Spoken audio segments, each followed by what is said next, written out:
Alright, hello guys, how's it going? In today's video, we're going to be going over that severe weather threat that still exists throughout the day today and throughout the day tomorrow on Monday, March 7th. Unfortunately, we had many tornado reports yesterday, including a deadly one. We're going to have to talk about that a little bit as well. And then overall, we're just going to be talking about the upcoming pattern. Okay, lots of big storms on the way, lots of big pattern flips, but really I think we will come back to where we started eventually.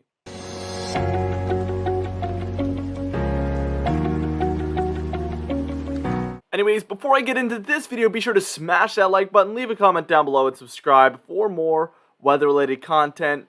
Let's get straight into things here, guys. Or better yet, the comment of the day. What am I thinking here, guys? When do you think our next severe weather event will be after this 3-day event is over? When are you keying in on that next severe weather threat? Let me know in the comments down below, and I'll be picking one of those for tomorrow's video. Now let's get into the video. We're taking a look at our current radar imagery first things first here. There's actually a lot of storminess across the nation, from the northeast here through the north central United States and even up in through the Rockies and then the southwest. We have plenty of storminess for all of these regions going on here, even down through, I don't know why I excluded them, but down through the south central United States as well, where we're going to have severe weather later. So really just a lot going on for a majority of the country, the west coast being an exception and then the southeast coast being an exception. But if you're inside that circle I just drew, then you are dealing with some sort of storminess semi-close to you. Now, yesterday we had severe weather happening in this region, and we talked about how there was already thunderstorms in the area at like 7 a.m., 6 a.m., and how that was actually going to possibly help to lower the potential later on in the day. And it didn't really matter because we had significant and deadly severe weather later yesterday. Unfortunately, I was devastated to hear about that yesterday evening. It's really terrible, you don't like to hear about that, whether it's that tornado or the one in Kentucky we had a little bit earlier on this year. And then many last year that are worth mentioning as well that were just also very, very devastating. So you hate to hear it. And the one thing I think about in situations like this is how bad would it have been if there was no thunderstorms in the morning, if all the potential was there, if none of that cape got eaten up, and if the sun was able to come out. I'm just glad that didn't happen because things could have been even worse. So it's really crazy to think about. I don't know how yesterday was only a slight risk and then it ended up being the way it is. It just shows how unpredictable weather still is even in the year of 2022. We think that it's going to be more of a minor severe weather day, and then it ends up being a major severe weather day with over 40 tornado reports, I believe, which is usually on par with what you'd expect from a moderate risk of severe weather. They eventually upgraded it to an enhanced risk as we were approaching the severe weather event, and during the severe weather event, they expanded that as things began to get worse. But I even think, yesterday would have warranted a moderate risk based on the results. Not based on the conditions we had prior, which didn't seem to support what actually happened, but it did. So that's just the mysteries of weather. Crazy stuff. But they promptly added an enhanced risk for the day today, the severe weather threat today.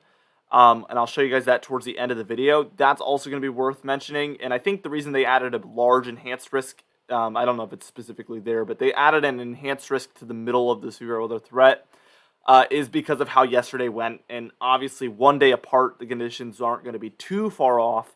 So I think that's a good way to look at it. I agree with what the Storm Prediction Center did there by upping the risk today based on what happened yesterday.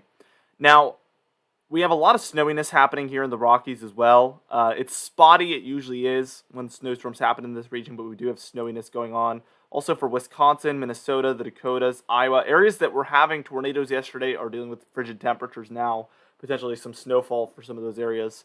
Very, very unfortunate. Now we can see this line of thunderstorms as it progresses. So we see it kind of expanding here. This is a cold front, and that is where a lot of that severe weather was happening overnight. We had severe thunderstorm warnings. You can see those yellow boxes popping up, even tornado warnings at times as well popping up. And then we have some snowfall up here for Maine going on, and that is kind of moving out now. It's moving out as time goes on, and that will eventually come to an end as there actually is some warm air rushing up the East Coast. It'll be very warm for most of these regions compared to how it has been, I will say that. Now let's zoom into the Rockies real quick. We can see that New Mexico, Colorado, Wyoming dealing with that snowfall. Also Idaho, Nevada, Utah, and then down through Arizona as well is also dealing with that snowfall. And again, it's pretty spotty. We do have some rainfall here on the southern ends of California and Arizona as well. Also some lower elevation areas near Salt Lake City are dealing with some of that rainfall, but mostly a snow event here. As we move up to the north central United States, we can see that that snowfall has taken place over the last multiple hours. I'm sure that especially northern Wisconsin here, although there's been some mixing, and then also the Upper Peninsula of Michigan has dealt with quite a bit of accumulation as things have switched over to full-on snow. Also near Minneapolis, there's been some heavier pockets there, as you can see. Likely at least 1 to 3 inches of snowfall fell would be my guess. So pretty significant snowfalls taking place as well. Now, as we take a look at our, let's just zoom into where our severe weather mostly took place in here. And then where it is now.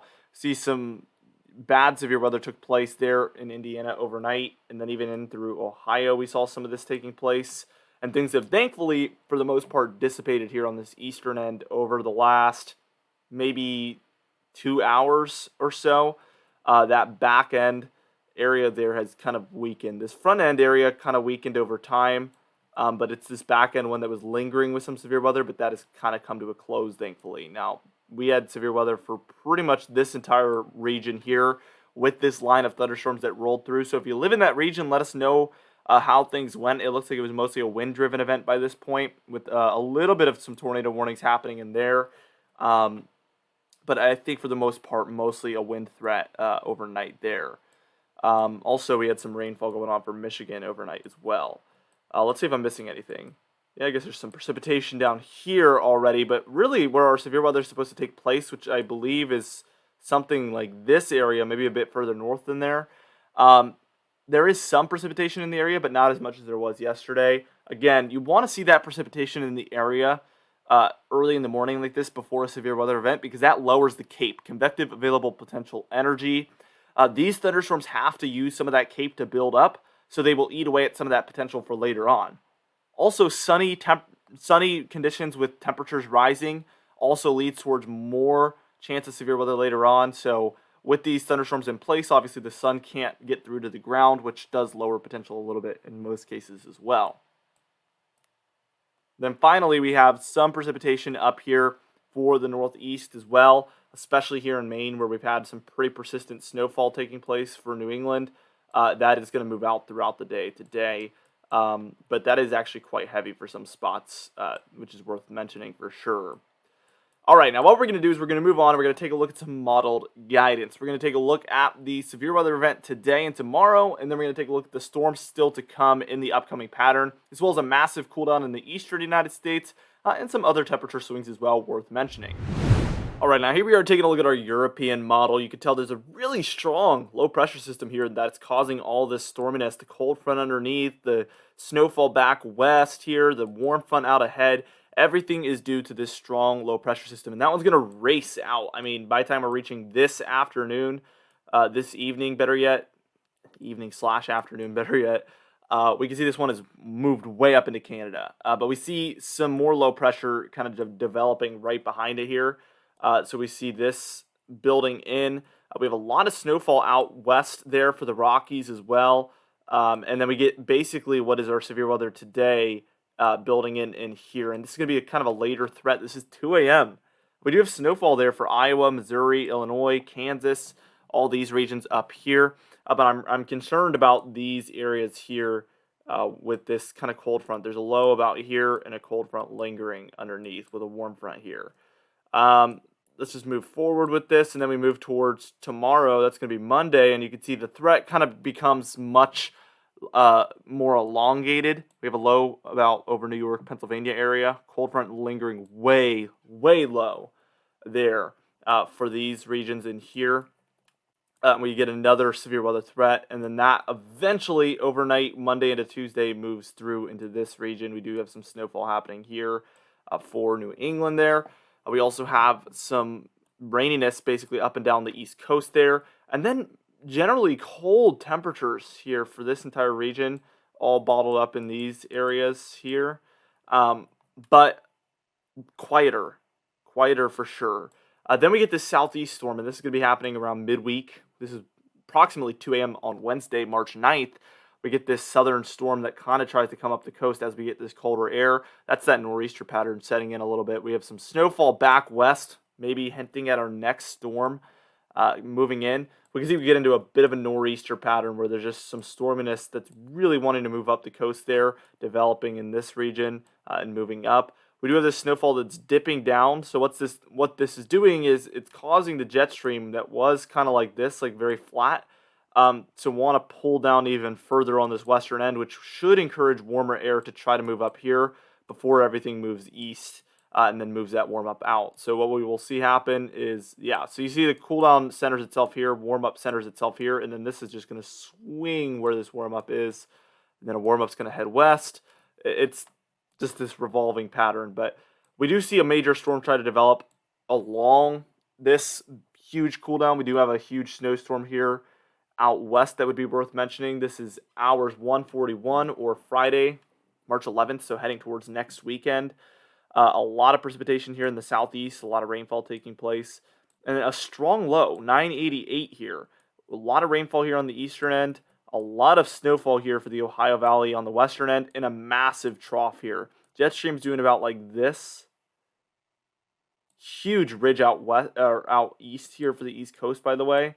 When you compare it to areas just across the cold front, it is looking really, really warm, as well as the West Coast here, a big ridge, and then a massive trough here in the central United States. Just letting cold air pour in from Canada there into the central United States. Now that should move eastward with this storm. So we see a lot of storminess developing along the coast here. A lot of snowfall still inland, but this trough is becoming centered more and more eastward every frame. And by the time I reach this point, we have a big trough in the east, big ridge out west. But again, these models have had cold bias in the east that just doesn't end up coming true this time of year. So we will have to wait and see with this cold air. We do get into a quieter pattern after that moves in, but then we see some storminess trying to develop by the time we're reaching the 15th. Also some storminess up here in the northwest as well. But that's at the very end of the model run, and we'll have to wait and see what happens with that. So that's the entire pattern. Let's go ahead and move on and talk about some severe weather. Here is today's threat. This is our categorical outlook. Again, they have an enhanced risk today. We have a marginal risk here for New York, Vermont, New Hampshire of severe weather, which is where we expect isolated severe weather to take place. The lighter green area is a general thunderstorm risk. We don't really expect severe weather. It is certainly possible, but not likely at this point. This dark green down here is our other marginal risk area. Again, isolated severe weather is possible. Now, this yellow region here is our slight risk area, and that's what we had yesterday, I will remind you. So anything is possible. You want to pay attention regardless. But in a slight risk, we do expect scattered severe weather to take place, but not completely widespread. And then this orange area is what we call our enhanced risk here. Northern Arkansas, southern Missouri is where we expect the biggest severe weather risk there in that orange, where things could get a little bit more widespread and a little bit more intense there within that orange. But nobody's perfect, and it could be, the worst of the severe weather could be outside of this region in the slight risk. Severe weather is very, very hard to pinpoint. And it kind of stinks that that's the way it is, that it's so difficult to pinpoint, because it's the most important to be able to pinpoint out of any of the types of weather, in my opinion. So it just creates a dangerous situation there by being so unpredictable. Now, the wind risk, we have a 5% chance within the two green areas within 25 miles of a given location of damaging wind, a 15% chance there within the yellow, and then a 30% chance there within the red. So that's why we have our enhanced risk. Our hail outlook is only a 5% chance there within the green area. Then the tornado risk, which also warrants an enhanced risk here, we have 2% chance there within the green, 5% chance there within the brown within 25 miles of a given location, and then a 10% chance there within the enhanced region or northern Arkansas, southern Missouri. Now, I think the reason they did this is because of how bad the tornado situation was yesterday, and the conditions are very similar today. So they are assuming that based on yesterday, we could have some pretty bad situations happen today, unfortunately. And I think that's the best way to be cautious in this type of a situation. So heed all those warnings, pay attention to your local weather advisories, warnings, and watches, and really just heed those and pay attention to what they're telling you to do, because it could save your life. Here's day 2. is going to be our categorical outlook. We have a general thunderstorm risk there in the lighter green, all the way up to New England and all the way down to coastal Texas. We have a marginal risk there within the darker green. Again, isolated severe weather is possible there. And then we have a very large slight risk there for Mississippi, Alabama, Georgia, Tennessee, Kentucky, West Virginia, Ohio, Virginia, a little bit of Pennsylvania, a little bit of Maryland, and a little bit of North Carolina as well. That's pretty large, and I wouldn't be surprised if we did maybe see an enhanced risk in here. But I think out of all the 3 days, this one has the least potential. But we'll have to watch and see how that progresses. Again, it's the same story, though. Pay attention and heed all the warnings, watches, and advisories for sure, regardless of what I'm saying here. Now, we do have our wind outlook, which has a 5% chance there within the green, 15% chance there within the yellow. Hail outlook, less than 5% in all areas, so we're not really expecting any hail. And then tornadoes is going to be a 2% chance there within 25 miles of a given location there within all those green regions. But if we have a big tornado day again today is Sunday, March 6th, I really feel like they might add a higher risk on Monday, tomorrow from the time I'm making this video as well, just based on how the 2 days prior to it went. But if we have more of a quieter day today, hopefully that is what happens, then they might stick with this 2% chance. That's just my 2 cents though. Day 3 is only going to be a general thunderstorm risk here for the deep south in the portions of the southeast, although who knows, maybe they'll add a marginal later on down the road. We'll just have to wait and see. Anyway guys, thank you so much for watching this video. Let's get straight into the confidence tab here. We're at a 4 out of 6, no surprise there. For today's comment of the day, I asked you guys, do you think we're going to have a huge cooldown Arctic blast in the month of March here coming up? Or do you think it won't be as bad as what the models are showing? And James Marr said, I believe there will be a cooldown, but not as strong as it looks right now. And I actually agree there with James Marr. I think that the southern ridge, has been so persistent that I feel like it's going to really beat out this cooldown more than what the models are showing right now. But that's just my 2 cents again. For today's patron highlight of the day, I want to thank you all for supporting the channel, but especially our platinum patrons, Bill Crates, James Wade, Dovin Nagel, Little the Pan, Mandy Birchfield, Patrick Strickland, Dave Scott, and Donna Carnes as well. I would also like to thank our diamond patrons, Bill Roberts, Marcus Connolly, Noah Harley, Michael Kudalasa, Catbite, Charles Tennant, Bill Dallas, Gary's, and John Calisi also. I would also like to thank our channel members, Catbite, Stephen Fan, and Jeremy Cox as well. Anyway guys, thank you so much for watching this video. Be sure to smash that like button, leave a comment down below, and subscribe for more weather-related content. I'll see you guys in the next video.